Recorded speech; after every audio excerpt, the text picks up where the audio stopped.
Balik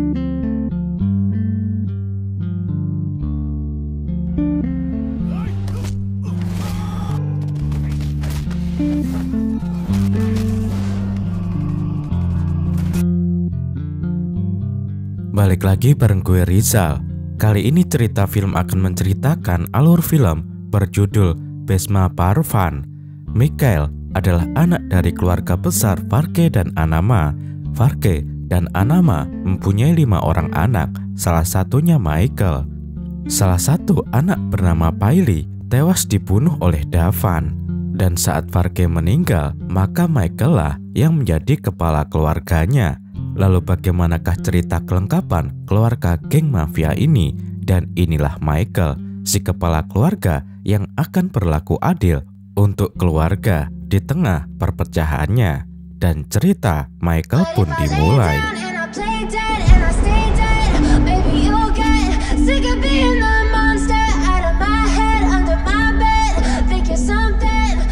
Sejak meninggalnya Farke, semua bisnis dan segala urusan keluarga besar diserahkan kepada Michael. Mulai sekarang, Michael dianggap sebagai kepala keluarga. Michael dihormati dan ditakuti. Michael dengan bijaksana membagi secara merata bisnis keluarganya. Terlihat keluarga besar mereka mempersiapkan perayaan ulang tahun anak Peter yang berumur 1 tahun. Anama duduk di kursi depan untuk menyambut para tamu. Anama sudah tua renta dan sakit-sakitan. Selama ini, Anama dirawat oleh Fatima, sang menantu tersayang. Tak lama kemudian, James yang merupakan kakak Molly sekaligus anggota DPR datang untuk menghadiri acara itu. Anama dan Fatima tidak terlalu menyukai James karena James hanya datang saat akan diadakan pemilu untuk meminta dukungan dari keluarga besar. Ajas dan Ami juga sibuk mempersiapkan acara itu. Mereka membantu menyiapkan minuman untuk keluarga besar. Di sisi lain, anak Peter sedang didandani di kamarnya oleh Jessie sang ibu. Sedangkan Peter dan Paul sedang berada di kamar lain sambil menghirup obat terlarang. Matai memanggil mereka berdua untuk segera berkumpul di ruangan tamu karena acara ulang tahun segera dimulai. Lantai atas adalah ruang kerja sekaligus ruang pribadi Michael. Michael adalah orang Katolik yang religius dan taat beribadah. Terlihat Michael sedang menerima tamu seorang wanita tua yang berasal dari desa. Wanita itu mengadu kepada Michael karena anaknya dibakar hidup-hidup oleh sekelompok preman yang benci kepada mereka. Karena mereka berasal dari kasta rendah. Dengan senang hati, Michael akan mengurus masalah ini. Michael akan membawa para preman itu ke pengadilan. Karena hari itu, Michael tidak bisa pergi. Michael memerintahkan tangan kanannya yang bernama Sivan untuk mengantar wanita itu. Mereka kemudian naik mobil dan berangkat ke desa. Akuntan keluarga Michael bernama Manny mengajak Michael turun ke bawah karena semua orang sudah berkumpul. Michael lalu turun ke bawah untuk memulai acara. Acara pun dimulai. Simon sebagai pastor memulai acara dengan berdoa. Setelah acara selesai, mereka semua makan, minum, dan melakukan foto bersama. Fatima, Ajas, dan Ami tidak diajak foto bersama karena mereka Muslim. Namun Michael justru menyuruh Fatima duduk di sebelahnya dan ikut foto bersama. Ajas dan Ami juga ikut foto bersama. Sebelum berfoto, Sivan yang sudah tiba di rumah wanita tua menelepon Michael untuk meminta izin menghajar para preman itu. Michael memberikan izin, tetapi Michael memperingatkan Sivan untuk tidak memukuli di bagian wajah agar di pengadilan nanti wajah preman itu dilihat masyarakat.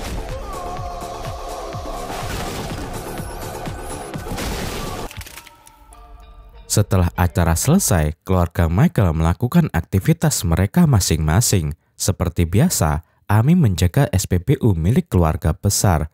Namun suatu hari, ada seorang pembeli yang tidak mau membayar dan memukul pegawai Ami.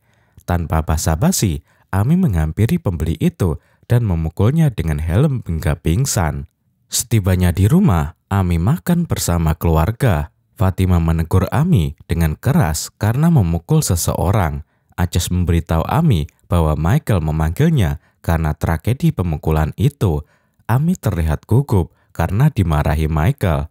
Setelah makan, Fatima dan Ami berjalan kaki ke rumah keluarga besar. Fatima merawat Anama, sang mertua seperti biasa. Anama dengan penuh kasih sayang terus menasehati Fatima agar tinggal bersama di rumah keluarga besar.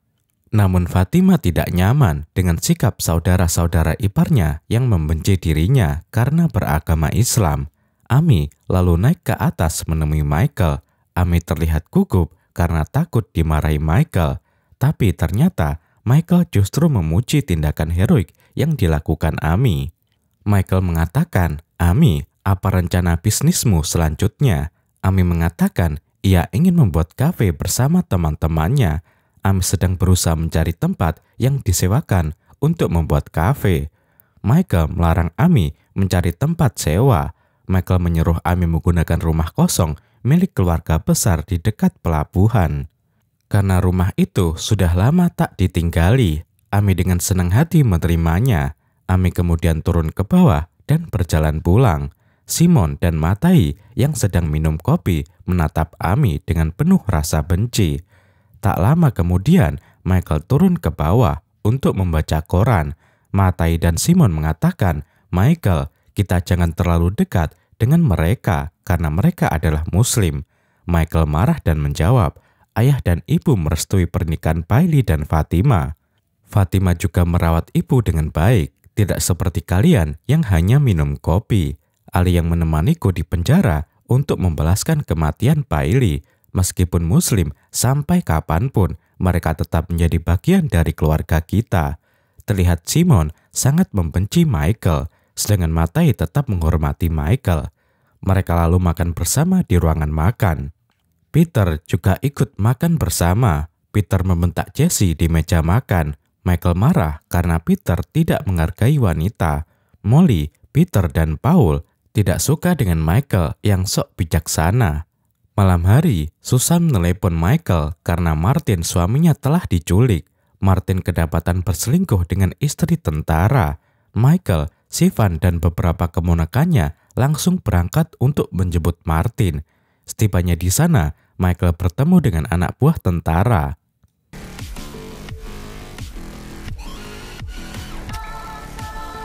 Michael berbicara baik-baik agar anak buah tentara itu menyerahkan Martin. Dan Michael akan membuat Martin meminta maaf secara langsung kepada si tentara. Namun omongan Michael tidak digubris. Tanpa basa-basi, Michael langsung mengajar mereka semua.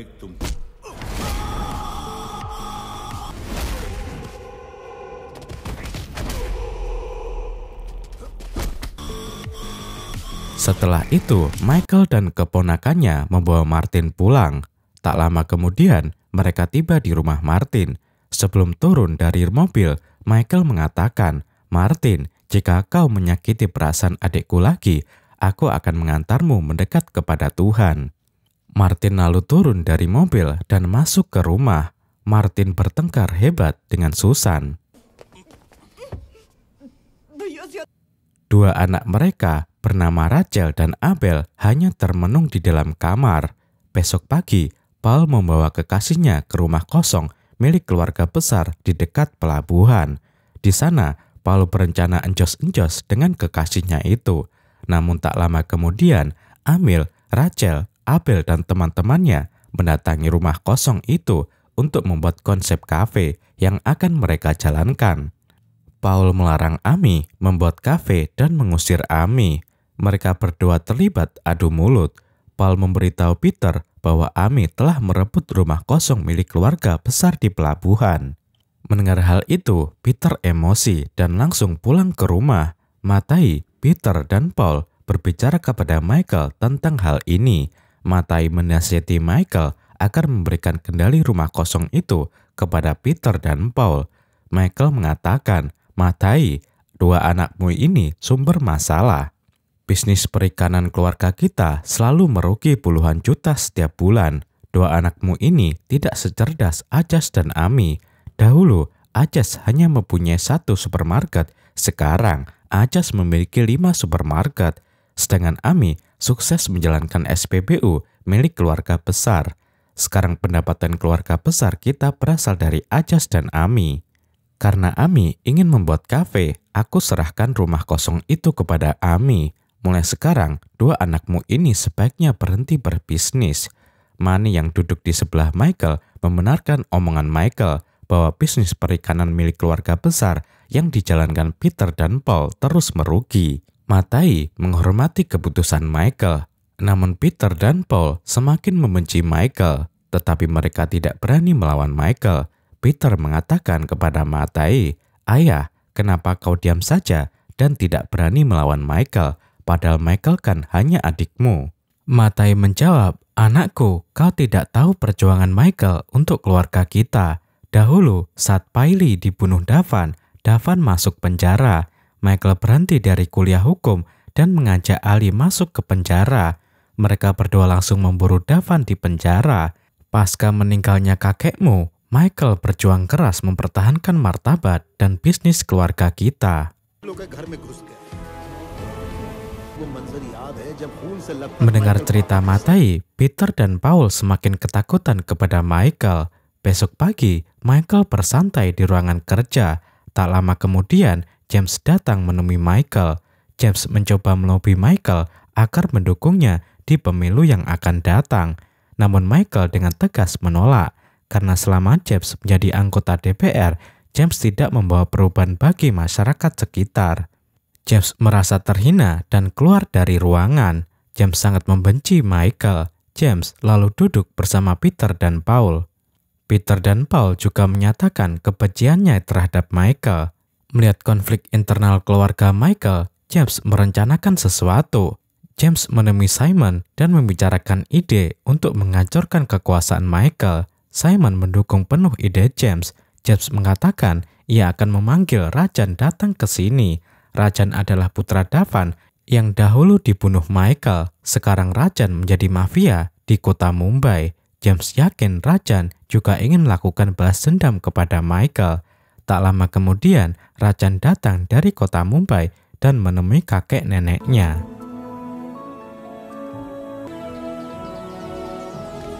Rajan melihat foto mendiang sang ayah. Setelah itu, Rajan berziarah ke makam Davan sang ayah. Terlihat mata Rajan dipenuhi rasa amarah kepada Michael. Rajan lalu makan bersama kakek dan neneknya. Rajan mengatakan kepada mereka ia akan membalaskan kematian sang ayah. Kakek dan nenek Rajan mendukung penuh rencana Rajan. Rajan mulai menyusun rencana dengan tangan kanannya bernama Ranveer. Rajan dan Ranveer menemui Michael di rumah keluarga besar. Rajan berbicara basa-basi dan mengajak Michael berbisnis. Michael cuek saja sambil merokok. Setelah Rajan selesai basa-basi, Michael langsung mengusirnya.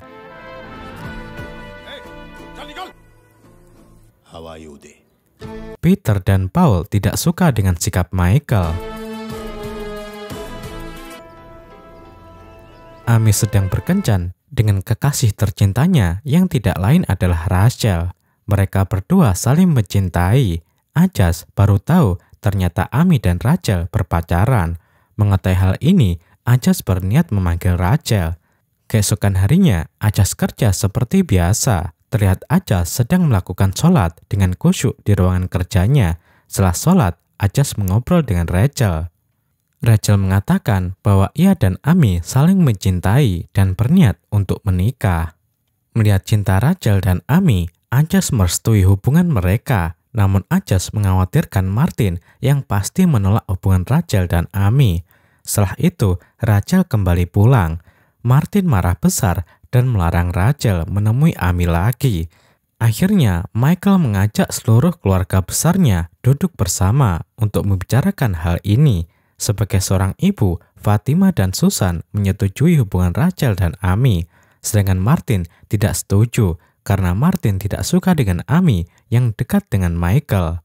Setelah mendengarkan Fatima dan Susan, akhirnya Michael merestui hubungan mereka.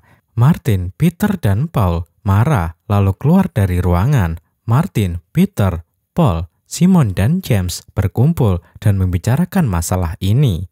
Mereka semua tidak setuju dengan hubungan Rachel dan Amy karena mereka iri dengan kesuksesan Ajas dan Amy dalam menjalankan bisnis keluarga besar. Peter dan Paul berencana membunuh Amy, namun Peter dan Paul meminta perlindungan Martin sebagai kapolsek. Peter dan Paul menemui Rajan untuk meminta bantuan. Rajan mengatakan, "Kalian semua jangan khawatir dan duduk saja dengan santai, biar aku yang mengurus masalah ini." Malam hari saat Amy dan Rachel sedang naik mobil anak buah Rajan memepet mobil Amy hingga membuat Amy marah dan turun dari mobil. Saat Amy menghampiri mobil itu, anak buah Rajan langsung menusuk pedang ke perut Amy. Terlihat dari arah samping, Peter dan Paul melempar rokok ke arah Amy yang sudah tak berdaya. Rachel menangis di depan mayat Amy. Rahim yang merupakan pegawai Ajas memberitahu tewasnya Amy. Ajas menangis terseduh-seduh mendengar Amy tewas dibunuh. Besok pagi, semua keluarga besar berkumpul. Setelah dimandikan dan disolatkan di masjid setempat, jenazah Amy kemudian dimakamkan. Ajas tak henti-hentinya menangisi kepergian sang adik, sedangkan tatapan Michael terpancar rasa amarah atas kematian sang keponakan.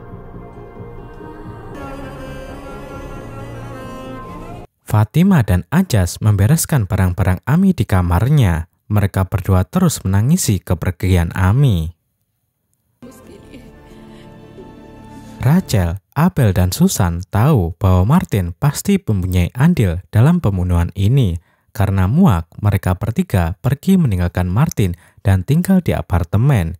Di sisi lain, Rahim mendatangi Ajas dan memberitahu bahwa teman Rahim melihat dengan jelas Peter dan Paul ada di TKP pembunuhan Amy. Mendengar hal itu, Ajas marah besar. Ajas langsung pergi mendatangi rumah keluarga besar.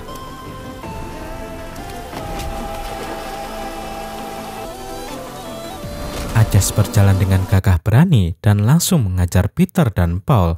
Michael datang dan melerai mereka. Michael lalu menyuruh Ajas pulang. Ajas pulang dengan penuh rasa kecewa karena Michael terkesan membela Peter. Setelah Ajas pergi, Michael menasihati Peter agar tidak membuat masalah dengan Ajas, karena Ajas akan menjadi ganas jika sudah marah. Peter, Paul, Martin, Simon, James, dan Rajan bertemu untuk membahas masalah ini. Mereka semua ketakutan dengan omongan Michael mengenai Ajas. Karena itu, mereka berencana membunuh Michael, tetapi mereka tidak mempunyai nyali untuk melakukan hal itu. Rajan dengan senang hati mengajukan diri untuk membunuh Michael. Mereka semua mendukung penuh rencana Rajan. Rachel, Abel, dan Susan menemui Michael secara diam-diam di apartemen. Di sana, Susan memberitahu fakta masa lalu tentang Martin kepada Michael. Sebelum Ali dibunuh, Martin terlibat adu mulut dengan Ali. Malam itu, Martin pergi menemui Ali, dan ketika Martin kembali pulang, Ali ditemukan tewas di jalan. Michael yakin Martinlah yang membunuh Ali. Michael kecewa kepada Susan karena baru sekarang memberitahu semua ini. Michael mendapatkan restu dari Susan, Rachel, dan Abel untuk membunuh Martin. Michael lalu turun ke bawah dan kembali pulang. Namun tiba-tiba beberapa preman bayaran Rajan datang dan mengeroyok Michael. Mereka semua terlibat baku hantam yang sengit. Para preman itu berhasil menebas pedang ke tubuh Michael hingga Michael terluka parah. Namun Michael terus berusaha melawan balik. Michael berhasil menusuk mereka semua dengan pedang.